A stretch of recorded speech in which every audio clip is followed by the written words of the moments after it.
Hello, my name is Archbishop Carlson. I'm the Archbishop of St. Louis, and I'm so proud of each of you, the academic work you do, the lessons in faith you've learned, and the way you look out for each other. Today, I would like to tell you how important each one of you are to me. I know you practice different drills throughout the year, fire drills, tornado drills, and earthquake drills. The firefighter in this video is going to teach you more about what you need to do in case of these emergency situations, both at school and at home. Please know that you, your classmates, and your teachers are in my daily prayers, and I ask you to remember me when you pray today. Thank you.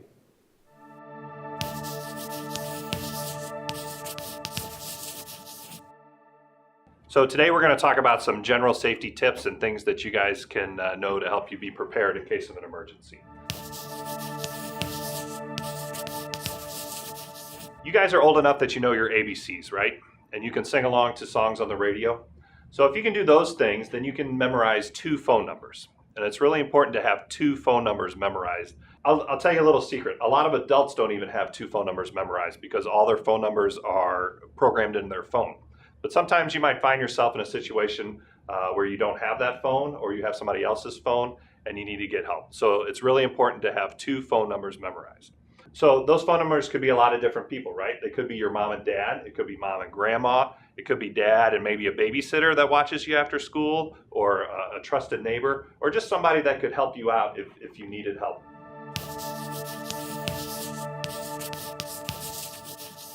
Back when I was a kid, every kitchen had a phone on the wall, and I knew that I could go into the kitchen and find a phone, but that's not necessarily the case today.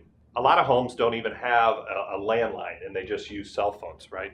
So it's important not only to know what number to call in an emergency, 911, but it's important to know how to call 911. So even though somebody's phone is locked, there's still ways that you can get into that phone to make an emergency phone call. So it's important to talk to your parents, practice with their phones, and know how you would call 911 using their phone. If there's an emergency and you've called 911, they're going to ask you what your address is. And you guys all know what your address is, right?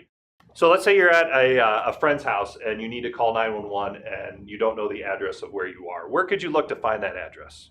Yes? You could go outside at the house, or you could go to the mailbox and look. Yeah, absolutely. Is there anywhere else you could find the address? Maybe inside? Yeah. If they get mail, you could look on the mail because usually their address is on there. Right, on any kind of magazine or junk mail inside, there's always going to be the address, and you could look there and tell the 911 dispatcher what the address is. When you're on the phone with the 911 operator, it's important to stay calm and listen to their instructions because they're there to help you.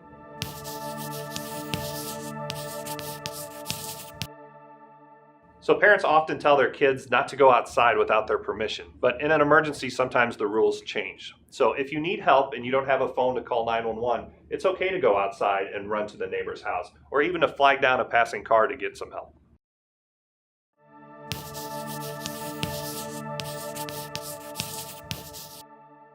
So whenever there's an emergency at school, there's a couple things that I want you guys to remember, okay? First of all, I want you to follow your teacher's instructions. They're going to make decisions that are best to keep you safe.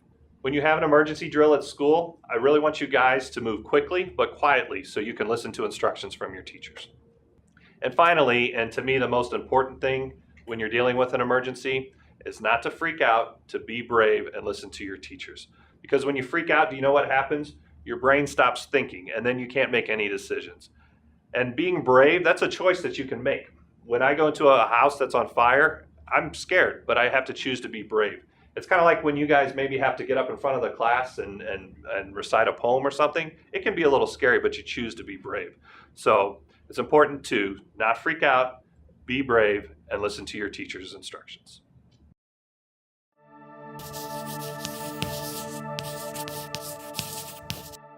Today we're going to take a few minutes and talk about tornado safety. And one of the first things you need to do when you're talking about tornado drills is you want to listen carefully to your teacher and follow their instructions. Your school has an emergency plan when it comes to tornado drills, so it's important to listen to your teacher and learn that plan. During a tornado, you want to go to the lowest, most interior room of a building. So that might be a hallway, or that might be a bathroom, or even a closet. You also want to make sure you stay away from any windows that might break during a tornado. When the tornado alarm goes off, it's important to line up quietly and listen to your teacher's instructions. Attention staff, there's a tornado tornado warning. All right, ladies and gentlemen, let's go. Let's get in line. Quietly. This is not a drill. Let's go. They'll guide you out to the hallway to a safe location where you can get into the protection position.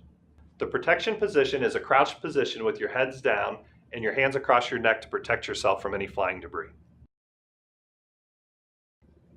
Yeah. What happens when I'm not in the classroom and the alarm goes off? If the alarm goes off and you're not with your class, it's important to find a place with no windows on the inside part of the building where you can get into the protection position. If you can find another classroom to buddy up with or another teacher, they'll help you find that safe place. After a tornado passes, it's going to be important to get out of the building and to do that safely. So you need to be quiet and listen to your teacher's instructions so they can guide you out in a safe manner. And once you're outside, you'll go to your meeting place and your teacher will take account of everybody and make sure that everybody made it out safely. All right, great job. It's also good to practice what would happen if the door that you normally go out is blocked or you can't go out that way. So having a second option in mind is really a great thing to keep you safe in an actual emergency.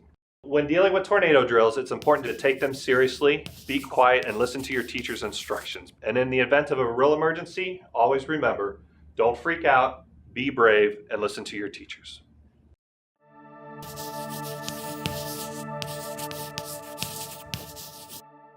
You guys practice tornado drills at school all the time, but it's also important to practice tornado drills at home.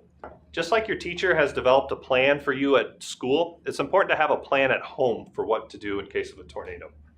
So your tornado drill at home would look a lot like it does at school. If the tornado siren would go off, you would want to go to an interior part of your house on the lowest level possible. So that might include a bathroom or a closet without any windows.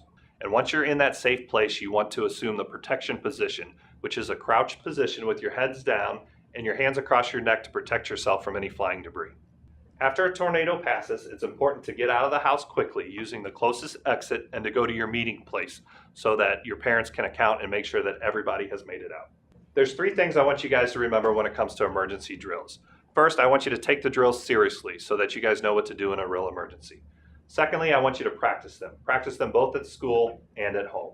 And third, and maybe most important, in the event of a real emergency, I want you not to freak out, be brave, and listen to your teachers for instructions.